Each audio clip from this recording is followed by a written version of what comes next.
Un saludo muy cordial tengan todos nuestros hermanos, hermanas y quienes nos sintonizan a través de esta emisora radial. Bienvenidos todos a su programa El Fuerte Clamor. Habla para ustedes Ramsés Ágreda. Antes de comenzar, vamos a invitar la presencia de nuestro Padre Celestial con unas palabras de oración.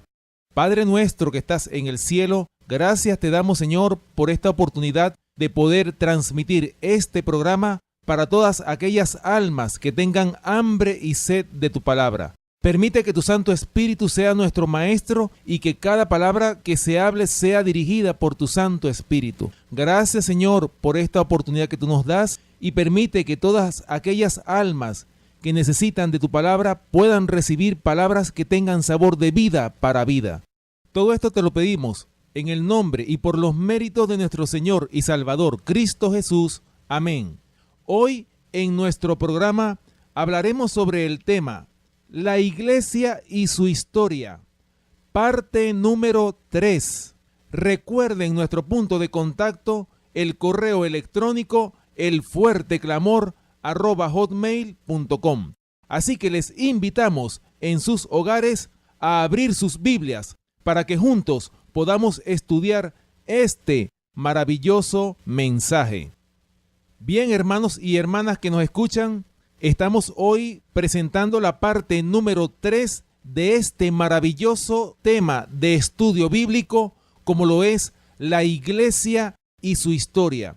Es un tema muy completo, extraordinario, un tema que tiene muchas lecciones que tenemos que aprender, hermanos y hermanas que nos escuchan. Así que vale la pena que ustedes en sus hogares tomen papel y lápiz para que puedan así anotar todos estos textos bíblicos para que puedan ustedes estudiar por su cuenta este maravilloso mensaje como lo es la Iglesia y su historia. Este es un mensaje, hermanos que me escuchan, que posiblemente vaya a tomar muchos programas, pero vale la pena enseñar a toda nuestra querida radioaudiencia este mensaje que de antemano les decimos es extraordinario. Bien, en el programa pasado habíamos quedado en el punto número 3 que se titula ¿Quién es la Iglesia? Y para continuar en este punto en el cual quedamos, como lo es ¿Quién es la Iglesia?, vamos a continuar con este mensaje. El fundamento de la verdadera iglesia descansa sobre la roca viva. Ahora, la pregunta que nos podemos hacer, ¿quién es la roca? La respuesta, por supuesto, Jesucristo, nuestro Salvador, es la roca. Y para eso vamos a buscar algunos textos bíblicos que nos confirman que Cristo, nuestro Señor, es la roca. Vamos a buscar en nuestras Biblias en 1 de Corintios, capítulo 10, y vamos a leer el versículo 4. Dice, y todos bebieron la misma bebida espiritual, porque bebían de la roca espiritual que los seguía, y la roca era Cristo. Ahí está, hermanos y hermanas que nos escuchan. Claramente aquí el apóstol Pablo en su primera carta a los Corintios dice claramente que todos bebieron de la misma bebida espiritual. ¿Por qué? Porque bebían de la roca. Ahora, ¿cuál es la roca? La roca espiritual que los seguía, y la roca era Cristo. Bien, vamos a buscar otro texto bíblico que también tiene relación con la roca, Jesucristo. Vamos a buscar 1 de Pedro, capítulo 2, y vamos a leer los versículos 4 y 5. Dice 1 de Pedro, capítulo 2, versículos 4 y 5 lo siguiente. Acercándoos a él, piedra viva, desechada ciertamente por los hombres, mas para Dios escogida y preciosa. Vosotros también, como piedras vivas, sed edificados como casa espiritual y sacerdocio santo, para ofrecer sacrificios espirituales aceptables a Dios por medio de Jesucristo. Bien, hermanos que me escuchan, aquí está claramente en 1 de Pedro capítulo 2 versículos 4 y 5 dicen claramente acercándoos a Él. ¿A quién? A Cristo.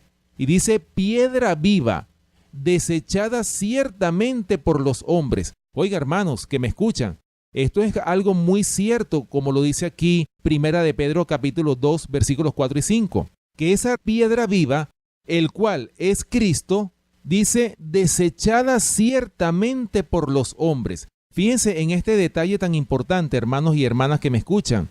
Así que nosotros podemos comprobar esto porque hoy por hoy la mayoría de los seres humanos tristemente rechazan la palabra de Dios. No quieren saber nada de Cristo, no quieren saber nada de la Biblia. Claro, muchos de ellos tienen cierta justificación, vamos a decirlo así, porque dicen, bueno, a mí me han dado tan mal testimonio que yo no quiero ser cristiano. Y eso es algo muy triste.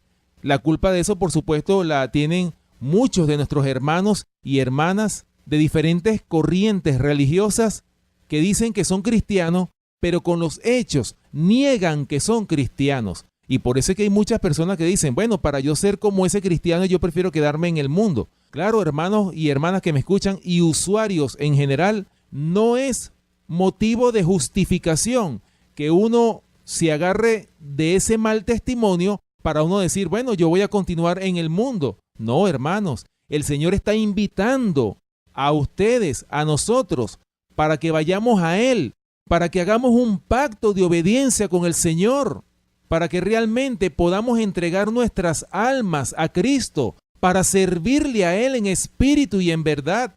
Esa es la invitación que cada día nos hace el Señor a cada uno de nosotros. ¿Para qué?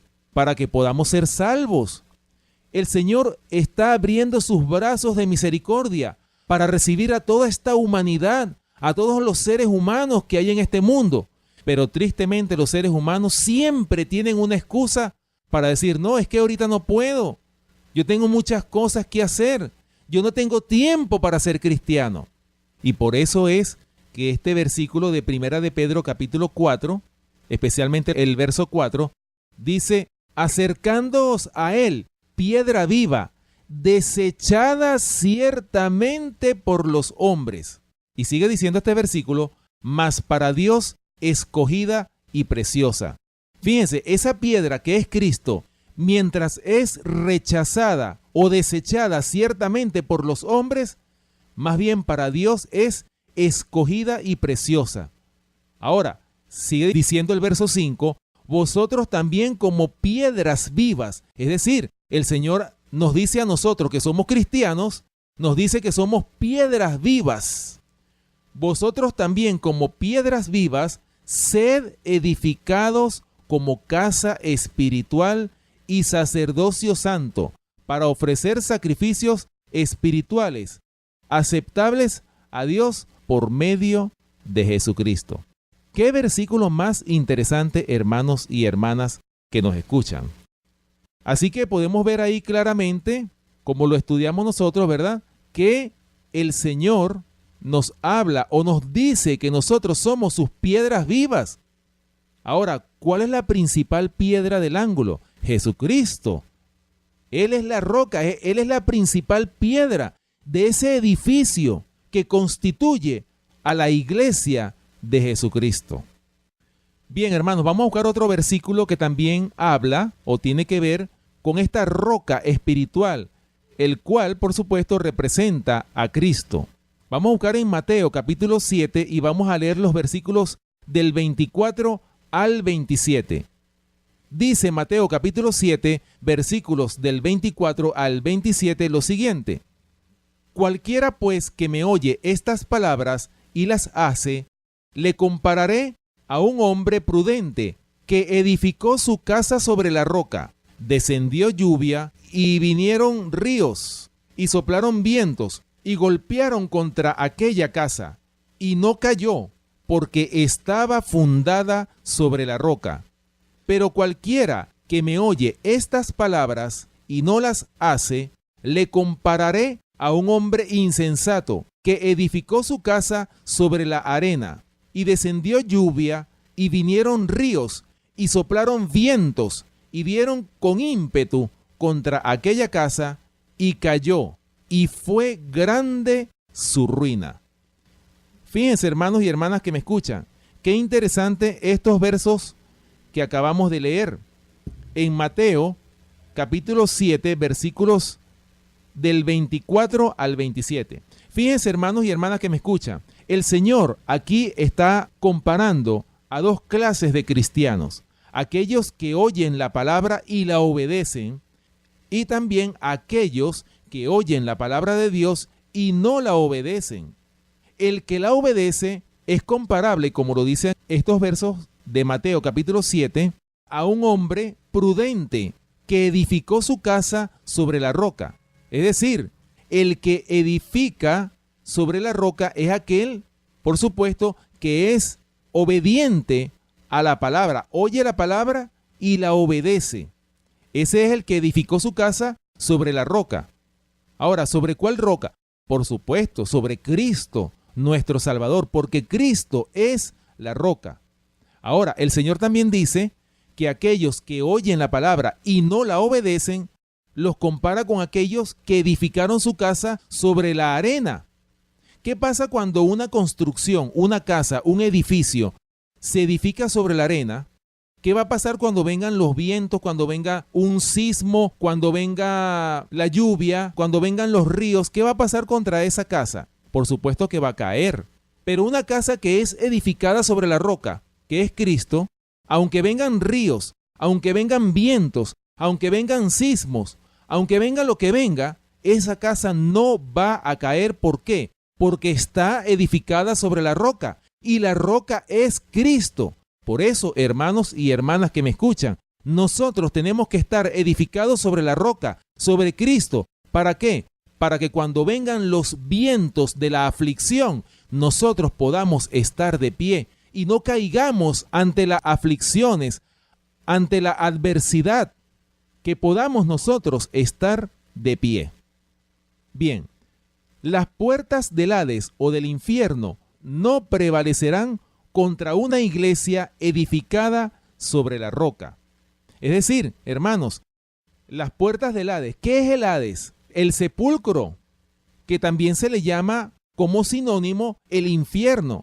Acuérdense, como yo se los dije en programas pasados, que la palabra infierno es sinónimo de sepulcro. Tiene prácticamente el mismo significado. Por eso es, hermanos, que las puertas del Hades, es decir, del infierno o del sepulcro o de la muerte, no prevalecerán contra una iglesia edificada sobre la roca. Vamos a buscar en Lucas capítulo 20 y vamos a leer los versículos 17 y 18. Dice Lucas capítulo 20 versículos 17 y 18 lo siguiente: pero él, mirándolos, dijo, ¿qué pues es lo que está escrito? La piedra que desecharon los edificadores ha venido a ser cabeza del ángulo. Todo el que cayere sobre aquella piedra será quebrantado, mas sobre quien ella cayere le desmenuzará. Fíjense, hermanos y hermanas que me escuchan, qué interesante estos dos versículos, como lo son el verso 17 y 18 de Lucas capítulo 20, hablando aquí sobre el caer sobre la roca y cuando la roca cae sobre la persona. Fíjense qué interesante. Dice que todo el que cayere sobre aquella piedra, es decir, sobre aquella roca que es Cristo, será quebrantado. Y sigue diciendo, mas sobre quien ella cayere, le desmenuzará. Ahora, ¿qué significa esto, hermanos, en relación a el que cayere sobre la roca? Bueno, nos pudiéramos hacer la siguiente pregunta. ¿Dónde está escrito lo que Jesús les dijo sobre la piedra? ¿Dónde está escrito eso?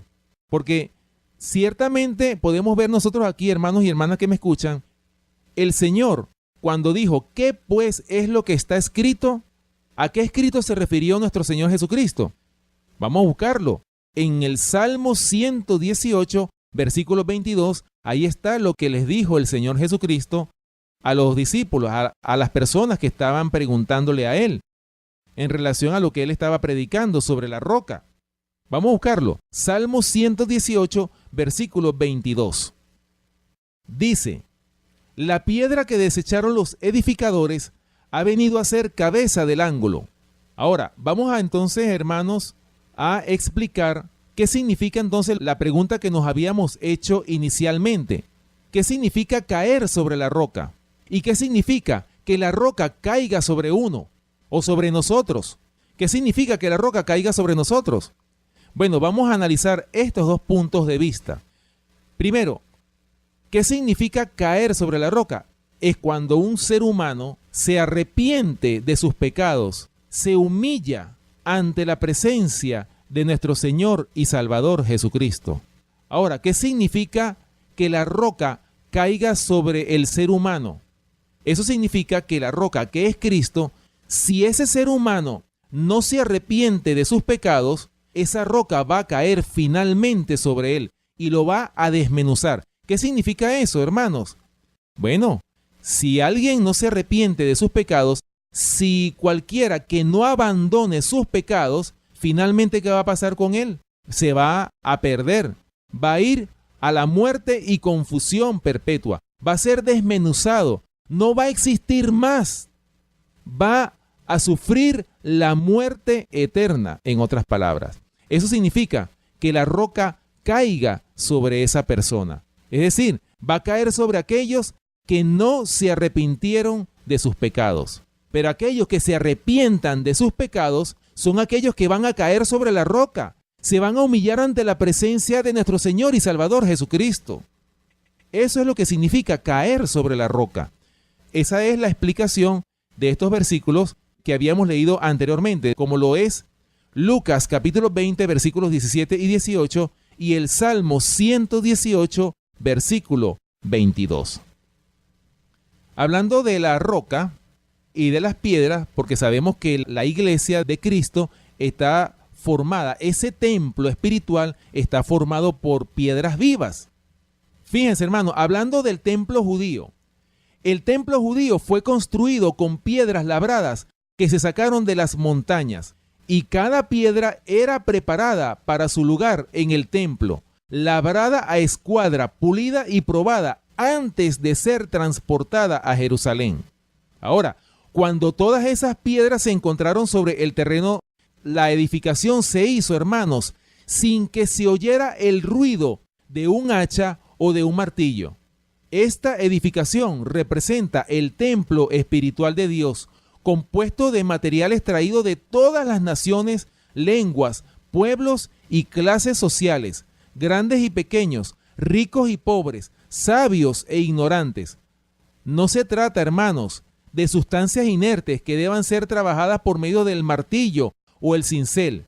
Son piedras vivas, sacadas de la cantera del mundo por medio de la verdad. Y el gran arquitecto, el Señor del templo, está ahora labrándolas y puliéndolas, preparándolas para su lugar respectivo en el templo espiritual. Ese templo, hermanos, una vez terminado, será perfecto en todas sus partes y causará la admiración de los ángeles y de los hombres, porque Dios es su arquitecto y constructor. Ese es el templo, hermanos, ese es el templo en donde va a morar la presencia, o donde va a estar la presencia del Dios Altísimo. Porque dice la palabra de Dios que Dios no habita en templos hechos por manos humanas. Eso lo vamos a analizar más adelante. Ahora, hermanos, hablando del edificio de Dios, vosotros, labranza de Dios sois, edificio de Dios sois, de acuerdo a 1 Corintios, capítulo 3, versículo 9. Esta figura, hermanos, representa el carácter humano que debe desarrollarse punto tras punto, cada día y golpe tras golpe. Dios trabaja en su edificación para perfeccionar la estructura, a fin de que llegue a ser un templo santo para Él. El hombre ha de colaborar con Dios. Cada obrero ha de llegar a ser precisamente lo que Dios quiere que sea, construyendo su vida con acciones puras y nobles, para que al fin su carácter sea una estructura simétrica, un hermoso templo, honrado por Dios y el hombre. No debe, hermanos y hermanas que me escuchan, haber falla en el edificio, porque es del Señor. Cada piedra debe colocarse perfectamente a fin de que soporte la presión que se le imponga. Y fíjense, hermanos, una piedra mal puesta afectará todo el edificio. A vosotros y a cada obrero advierte Dios: prestad atención a cómo edificáis, para que vuestra edificación resista la prueba de la tempestad, porque está fundada en la roca eterna. Colocad la piedra sobre el fundamento seguro, a fin de que podáis prepararos para el día de la prueba, en el cual todos serán vistos tal como son. Su iglesia en la tierra ha de asumir proporciones divinas ante el mundo, como templo edificado de piedras vivas, cada una de las cuales refleje luz.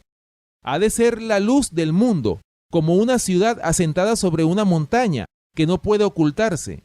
Está construida de piedras, puestas lado a lado, que se adaptan una a la otra y forman un edificio sólido y firme. No todas las piedras tienen la misma forma. Algunas son grandes, otras pequeñas, pero cada una tiene que ocupar su lugar. Y el valor de cada piedra queda determinado por la luz que refleje. Tal es el plan de Dios. Él desea que todos los que trabajan para Él ocupen su lugar señalado en la obra para este tiempo. Por eso, hermanos, como lo hemos dicho, cada piedra es diferente. Las piedras que forman ese templo espiritual donde va a estar la morada del Dios Altísimo. Por eso es, hermanos, que hay piedras grandes, piedras pequeñas, hay piedras que son más brillantes que otras, cada una es diferente, pero cada piedra ocupa su lugar en su puesto específico. Así que de esa manera fue edificado o será edificada la iglesia de nuestro Señor y Salvador Jesucristo. El Señor está trabajando para que su iglesia sea purificada, para que su iglesia sea edificada. Ese es el trabajo que actualmente está haciendo nuestro Señor y Salvador Jesucristo desde el santuario celestial, lugar santísimo. Bien, hermanos, vamos entonces a pasar al punto 4 de este maravilloso mensaje, como lo es la iglesia y su historia. Este punto número 4 se titula El lugar de adoración. Y hablando del lugar de adoración, hay muchos hermanos que tienen diferencias los unos de los otros en cuanto al lugar de adoración. Hay hermanos que dicen, bueno, si yo no voy a mi iglesia, yo no siento que he adorado al Señor. Si yo no voy a la iglesia, no cumplo con mi culto, con el culto público. Por eso es que tengo que ir a la iglesia. Si yo no voy a la iglesia, entonces me siento como que si no he adorado al Señor. Otros dicen que no importa el lugar. Pero bueno, hermanos, vamos entonces a estudiar este punto importante como lo es el lugar de adoración. Bien, la pregunta que nos debemos hacer para comenzar este punto de análisis: ¿cuál era la costumbre de Abraham, Moisés, Josué y David a donde quiera que iban en cuanto al lugar de adoración? Bien, vamos a comenzar con Abraham. Vamos a buscar en nuestras Biblias Génesis capítulo 12 y vamos a leer el versículo 8. Dice Génesis capítulo 12 versículo 8 lo siguiente: Luego se pasó de allí a un monte al oriente de Betel y plantó su tienda, teniendo a Betel al occidente y Ai al oriente, y edificó allí altar a Jehová e invocó el nombre de Jehová. Fíjense, hermanos y hermanas que me escuchan, qué interesante. Aquí Abraham, el patriarca Abraham, a donde quiera que él iba, él edificaba un altar para adorar a donde él se detenía. Porque en esos tiempos los patriarcas, estamos hablando de los tiempos de Abraham, de Moisés, de Josué y de David, en esos tiempos los patriarcas, cuando iban en peregrinaciones, ellos iban y caminaban días enteros cuando iban de una ciudad a otra. Y a veces cuando tenían que caminar 3, 4 días, por supuesto, cuando llegaba la noche o cuando llegaba la tarde o cuando era de mañana, ellos a donde estaban transitando, ellos se detenían para edificar altar a Jehová en ese lugar, y ahí invocaban el nombre de Jehová. Eso significa, hermanos y hermanas que me escuchan, que ellos a donde quiera que iban, ahí se reunían la congregación que estaban, en este caso, con Abraham, y ahí adoraban al Dios Altísimo. Pero ellos iban caminando, es decir, que no tenían que ir a Jerusalén, por ponerles un ejemplo, no iban a Jerusalén a adorar, sino que ellos iban caminando y en el lugar donde ellos iban o a donde iban transitando, ahí edificaban altar en el momento que tocaba el culto de la mañana o el culto de la tarde. En otras palabras, en esos tiempos, por supuesto, se hacían sacrificios de animales, sacrificios de paz, sacrificios por el pecado. Y por lo tanto, hermanos, ellos tenían que detenerse a la hora del sacrificio para edificar altar y poder adorar e invocar el nombre de Jehová, nuestro Dios, creador de los cielos y de la tierra. Bien, hermanos, vamos entonces a buscar otro texto bíblico en relación a los lugares donde Abraham adoraba a Jehová, el Dios Altísimo. Vamos a buscar en Génesis capítulo 13 y vamos a leer los versículos 3 y 4. Dice: y volvió por sus jornadas desde el Negev hacia Betel, hasta el lugar donde había estado antes su tienda, en Betel, y Ai, al lugar del altar que había hecho allí antes, e invocó allí Abraham el nombre de Jehová. Fíjense, hermanos, aquí Abraham ya había ido para otro lugar, y en ese otro lugar también edificó un altar e invocó allí el nombre de Jehová. Bien, vamos a buscar otro versículo. Ahí mismo en el libro de Génesis, vamos a buscar el capítulo 21 y vamos a leer el versículo 33. Dice: y plantó Abraham un árbol tamarisco en Berseba, e invocó allí el nombre de Jehová, Dios eterno. Fíjense, hermanos, en los diferentes lugares a donde fue Abraham, en ese lugar edificaba un altar e invocaba el nombre de Jehová. No era que tenía que ir a un lugar específico para poder hacer el sacrificio, no, sino que él, en la medida en que iba caminando, a donde iba, en ese lugar donde le tocaba hacer el sacrificio, allí edificaba el altar y, por supuesto, invocaba el nombre del Dios Altísimo. Bien, eso es en relación a Abraham. Otro personaje, Moisés. Vamos a buscar entonces en Deuteronomio capítulo 27 y vamos a leer los versículos del 1 hasta el 8.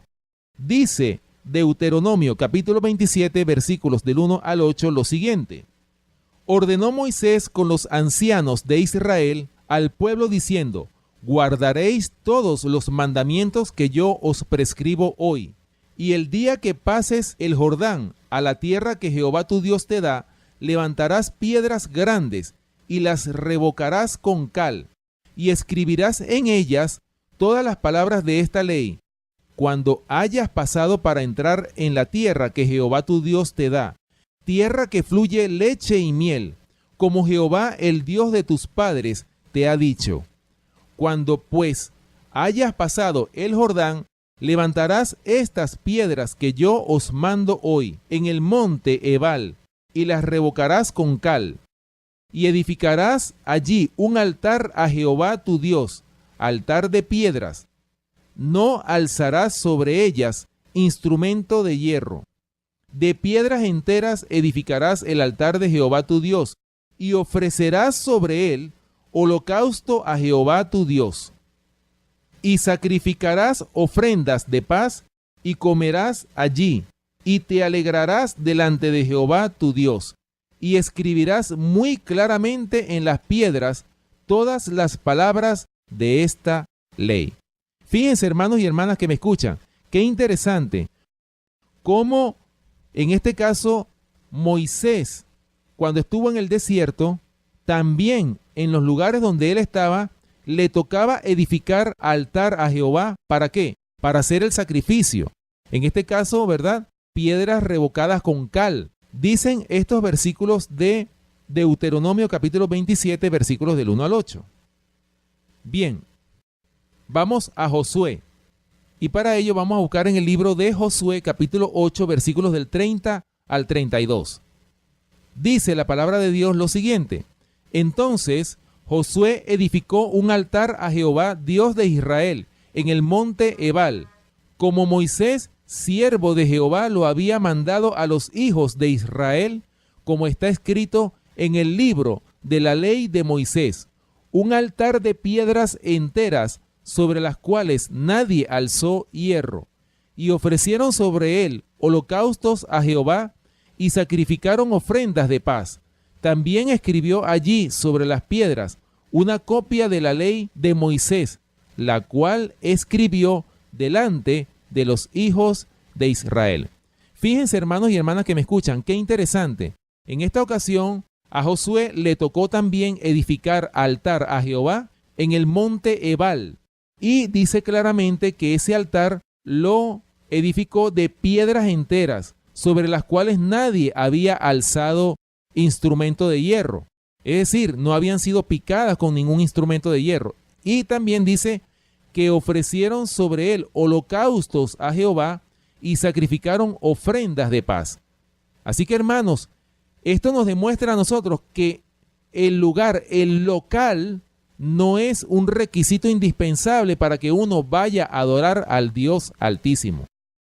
Bien, vamos entonces al último personaje, como lo es David, de estos 4 personajes que estamos analizando en cuanto al lugar o la costumbre que tenían de adorar de estos 4 patriarcas, como lo son Abraham, Moisés, Josué y David.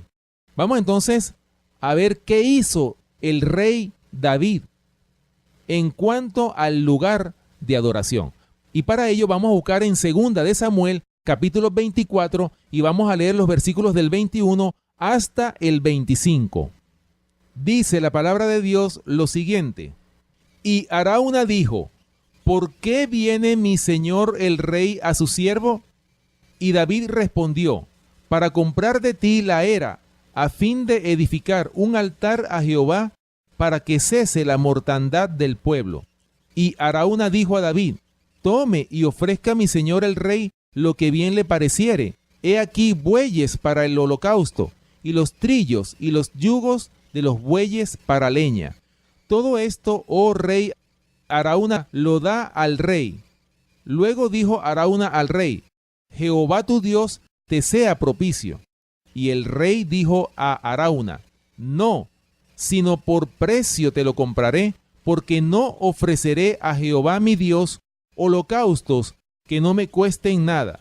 Entonces David compró la era y los bueyes por 50 siclos de plata, y edificó allí David un altar a Jehová, y sacrificó holocaustos y ofrendas de paz. Y Jehová oyó las súplicas de la tierra, y cesó la plaga en Israel.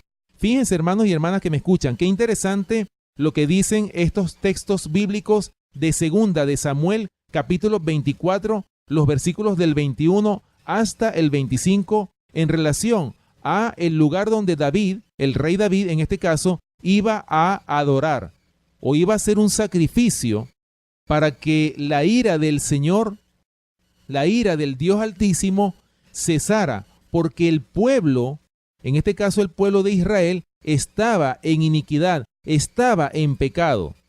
Y por esta razón, hermanos que me escuchan, el rey David le dijo a Arauna, que era dueño de una finca, y él tenía todo lo necesario como para edificar un altar.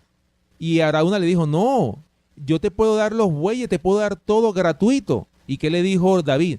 No, sino que por precio te lo compraré, porque no ofreceré a Jehová mi Dios holocausto que no me cuesten nada. Es decir, gracias al pecado del pueblo de Israel, el rey David tuvo que pagar ese sacrificio que él iba a hacer. Pero por supuesto, lo que nosotros estamos analizando, fíjense ustedes, hermanos que me escuchan, que el rey David, en este caso, también edificó un altar a Jehová en otro lugar diferente. No fue donde lo hizo Abraham, tampoco fue donde lo hizo Moisés, ni donde lo hizo Josué tampoco, sino que él lo hizo en otro lugar diferente. Es decir, hermanos, el lugar no es determinante en cuanto a la adoración al Dios Altísimo. Bien, hermanos, continuando con este punto, como lo es el lugar de adoración, ahora vamos a ver cuál era la costumbre de los judíos en cuanto al lugar de adoración. Ahora vamos a hablar específicamente del pueblo judío, del pueblo que existió en los tiempos de nuestro Señor y Salvador Jesucristo. Vamos a buscar para ello en Lucas capítulo 4 y vamos a leer el versículo 16. Dice Lucas capítulo 4 versículo 16 lo siguiente: vino a Nazaret, donde se había criado, y en el día de reposo entró en la sinagoga conforme a su costumbre y se levantó a leer. Aquí está hablando, hermanos y hermanas que me escuchan, por supuesto, de nuestro Señor y Salvador Jesucristo cuando entró a una sinagoga judía. En los tiempos de los judíos habían sinagogas, que es el equivalente de hoy día a las iglesias, pero en este caso eran las iglesias de los judíos, donde los judíos se reunían los días sábados especialmente para tener el culto de adoración, o cualquier día de la semana también ellos se reunían para adorar al Dios Altísimo. Y por supuesto el Señor Jesucristo también se presentó como judío que él era. Él se presenta ¿para qué? Para adorar en la sinagoga judía. Ahora, fíjense ustedes, hermanos, eso fue lo que hizo, por supuesto, nuestro Señor y Salvador Jesucristo. Ahora vamos a ver cuál era la costumbre de Pablo, del apóstol Pablo. Vamos a buscarlo en Hechos, capítulo 17, y vamos a leer los versículos del 1 hasta el 3. Dice la palabra de Dios lo siguiente: pasando por Anfípolis y Apolonia, llegaron a Tesalónica, donde había una sinagoga de los judíos, y Pablo, como acostumbraba, fue a ellos, y por 3 días de reposo discutió con ellos, declarando y exponiendo por medio de las Escrituras que era necesario que el Cristo padeciese y resucitase de los muertos, y que Jesús, a quien yo os anuncio, decía él, es el Cristo.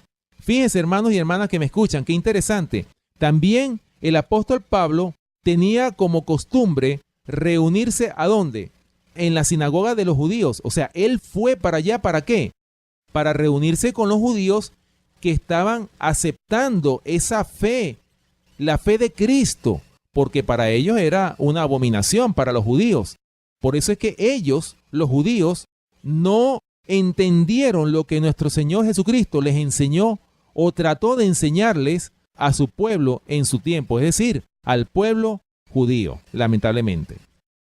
Bien, vamos a buscar otro versículo. Hechos capítulo 13, versículo 14. Dice la palabra de Dios lo siguiente: ellos, pasando de Perge, llegaron a Antioquía de Pisidia y entraron en la sinagoga un día de reposo y se sentaron.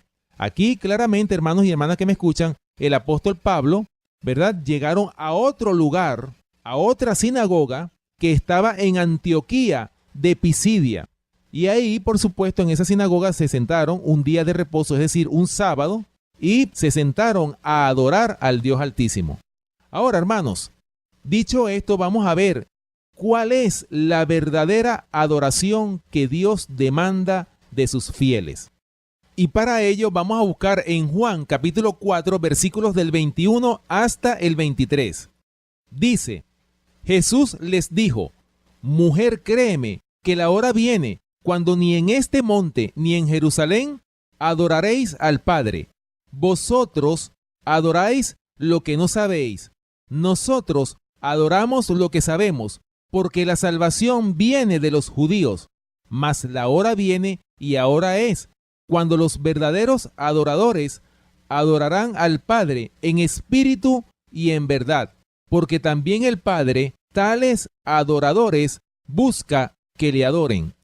Fíjense, hermanos y hermanas que me escuchan, qué versículos más interesantes estos que acabamos de leer, como lo son Juan capítulo 4 versículos del 21 hasta el 23.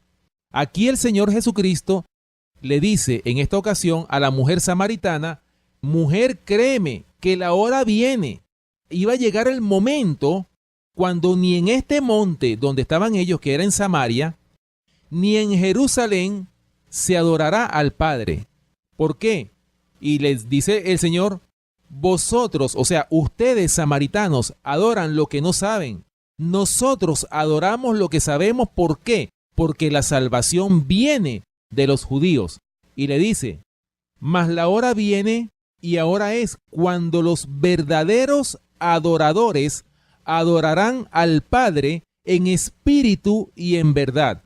Fíjense, hermanos, el Señor Jesucristo le quiso decir con estas palabras a la mujer samaritana que iba a llegar el momento en que los verdaderos adoradores iban a adorar al Padre en espíritu y en verdad.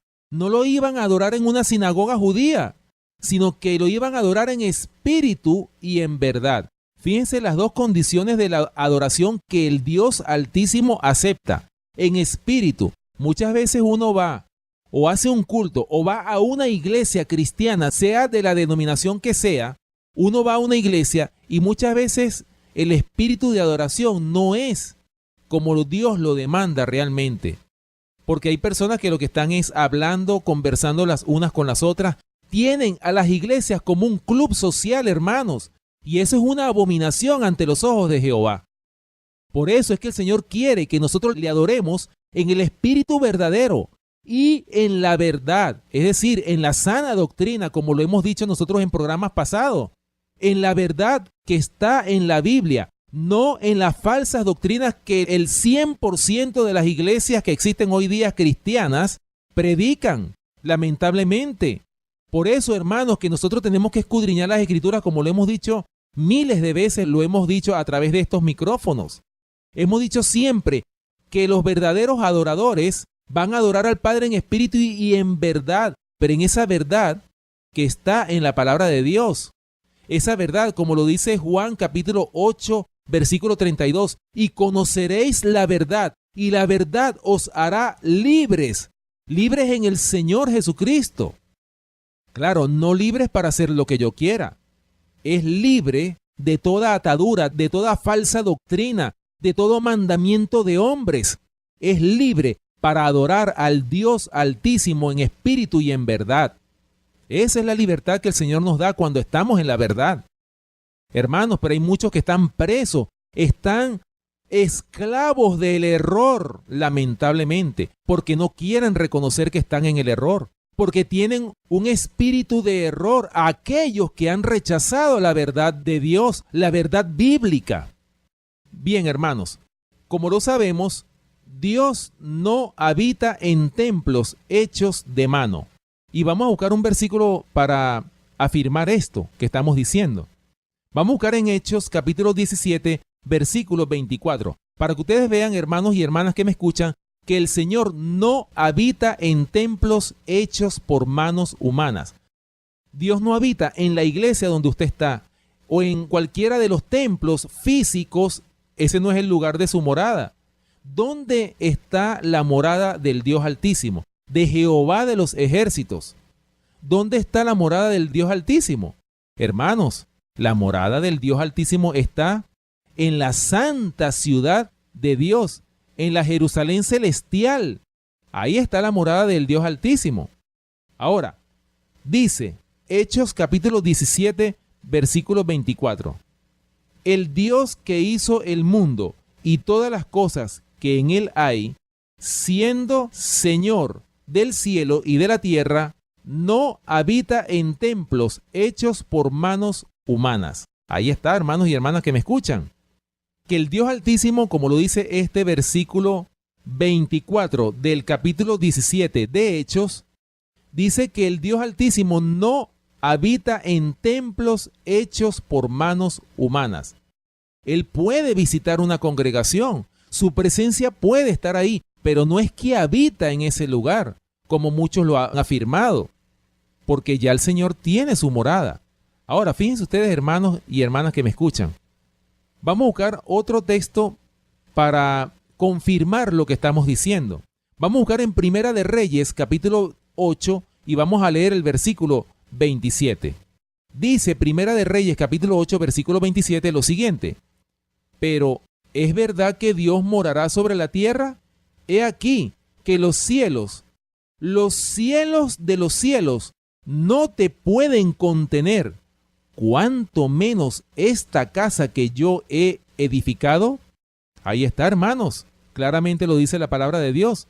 Los cielos ni siquiera pueden contener al Dios Altísimo, cuánto menos esta casa o el templo hecho por manos humanas. Ahora, la pregunta que nos podemos hacer, hermanos y hermanas que nos escuchan, ¿por qué Dios no habita en templos hechos de mano? ¿Por qué? Porque el templo de Dios somos nosotros mismos, hermanos y hermanas que nos escuchan. Vamos a buscarlo. Primera de Corintios, capítulo 3, y vamos a leer los versículos 16 y 17. Dice, ¿no sabéis que sois templo de Dios y que el Espíritu de Dios mora en vosotros? Si alguno destruyere el templo de Dios, Dios le destruirá a él, porque el templo de Dios, el cual sois vosotros, santo es. Hermanos, este versículo es muy importante que lo analicemos. Primera de Corintios capítulo 3, versículos 16 y 17.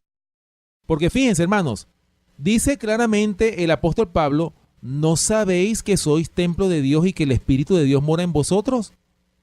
Ahora, hermanos, para que Dios more en nosotros, en nuestro cuerpo, que es templo del Espíritu Santo, tienen que cumplirse ciertas condiciones en nosotros como templo de Dios. Para que este cuerpo humano que cargamos nosotros se convierta en la morada del Dios Altísimo, se tienen que cumplir muchísimas condiciones. La primera y la más importante de todas ellas, ser obedientes a toda palabra que sale de la boca de Dios. Es decir, ser obedientes a los mandamientos de la ley de Dios, hermanos y hermanas que me escuchan. Si no somos obedientes a la ley de Dios, al decálogo y a todo, así dice Jehová, hermanos, lamentablemente usted no es morada del Dios Altísimo, del Espíritu Santo. Porque para eso tienen que cumplirse muchas condiciones, como se los dije. Entre ellas, por supuesto, que nosotros, entre los tantos mandamientos, porque recuerden bien que la ley de Dios no solamente se refiere al decálogo, la ley de Dios, como lo estudiamos en programas pasados, es muy extensa. Y dentro de las tantas partes que tiene la ley de Dios, están las leyes de la naturaleza, las leyes de la salud. Ahora, si yo violo las leyes de la naturaleza de mi cuerpo, comiendo lo que no es idóneo como alimento, si yo como aquello que no me conviene comer, yo no puedo ser morada del Dios Altísimo. Mi cuerpo no puede ser templo del Espíritu Santo, hermano. Por eso es que es un engaño. Hay muchos que piensan, no, pero es que en mi iglesia se derrama el Espíritu Santo. Y hay muchos que, bueno, que les da como una tembladera y se tiran al piso. Hermano, permítame decirle que esos no son los frutos del Espíritu Santo. Y tristemente, hermanos y hermanas que me escuchan, sin ánimo de ofenderles, pero lamentablemente ese es el espíritu de Satanás, porque el Espíritu Santo no se derrama de esa manera. El Espíritu Santo, cuando es derramado sobre una persona, esa persona va a dar los frutos del Espíritu Santo. ¿Y cuáles son los frutos del Espíritu Santo? El amor, la benignidad, la bondad, la mansedumbre, la templanza, la humildad. Pero ¿cuántos no son arrogantes? ¿Cuántos no son que no reflejan el carácter de Cristo, hermanos? Para que podamos ser morada del Dios Altísimo, para que nuestro cuerpo pueda ser templo del Espíritu Santo, tenemos que reflejar el carácter de Cristo. Si no, estamos engañados, hermanos. Quitémonos esa venda de los ojos. Por eso, hermanos, que es importante que nosotros analicemos la palabra de Dios, que la leamos cristalina, así diáfana como es ella. Bien, vamos a leer otro texto bíblico hablando de el cuerpo como templo del Espíritu Santo. Vamos a buscar en Primera de Corintios, capítulo 6, y vamos a leer el versículo 19. Dice, ¿o ignoráis que vuestro cuerpo es templo del Espíritu Santo, el cual está en vosotros, el cual tenéis de Dios, y que no sois vuestros? Fíjense, hermanos, qué interesante, ¿no? Aquí el apóstol Pablo dice claramente que nosotros ignoramos que nuestro cuerpo es templo del Espíritu Santo, el cual está en vosotros, el cual tenéis de Dios, y que no sois vuestros. Es decir, hermanos, que nuestro cuerpo Si nosotros queremos que nuestro cuerpo sea morada del Dios Altísimo, ese cuerpo no es nuestro. Nuestro cuerpo, si nosotros queremos que sea de Dios, es de Dios, ya no es nuestro, porque Él ya pagó un precio por nuestro cuerpo. ¿Y cuál fue ese precio? La muerte de Cristo en la cruz del Calvario. Ese fue el precio tan alto que se pagó por nuestra redención, hermanos. ¿Y cómo es posible que nosotros no veamos eso? ¿Cómo es posible que nosotros seamos tan ciegos espiritualmente que no nos demos cuenta que Dios demanda de nosotros que seamos obedientes? Pero hay muchos que dicen, no, ya somos salvos por gracia y ya podemos vivir como mejor me parezca a mí, y decimos que somos cristianos. ¿Cómo podemos decirle al mundo que nosotros somos cristianos cuando estamos desobedeciendo la santa ley de Dios, hermanos y hermanas que me escuchan?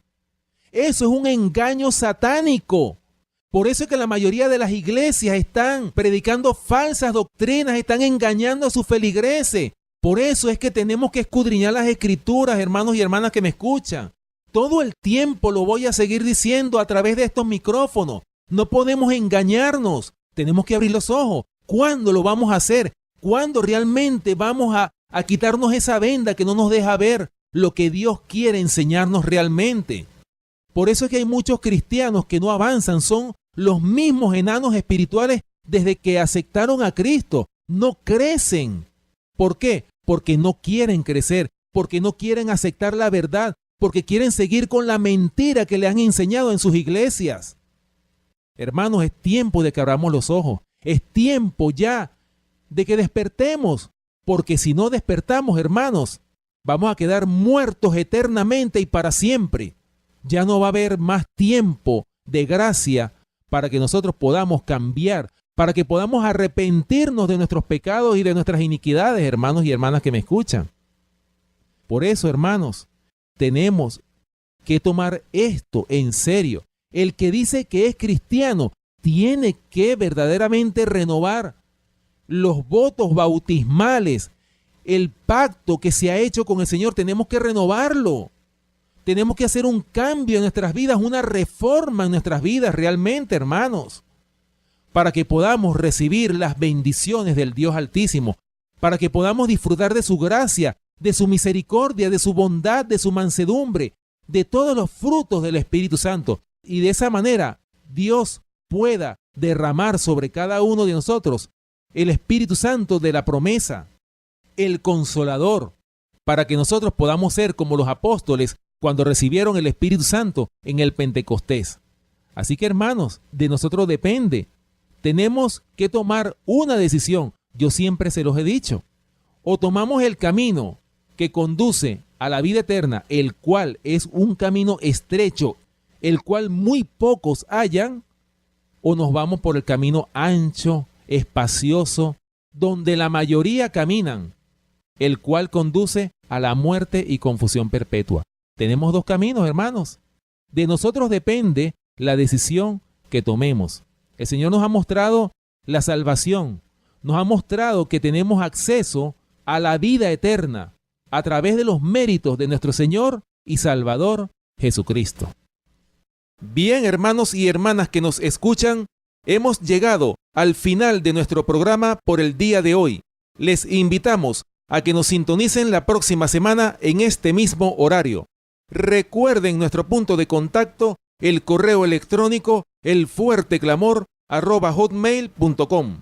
Gracias por permitirnos entrar a sus hogares a través de esta emisora radial. Si Dios nos da la vida, estaremos con ustedes hasta la próxima oportunidad. Que el Señor les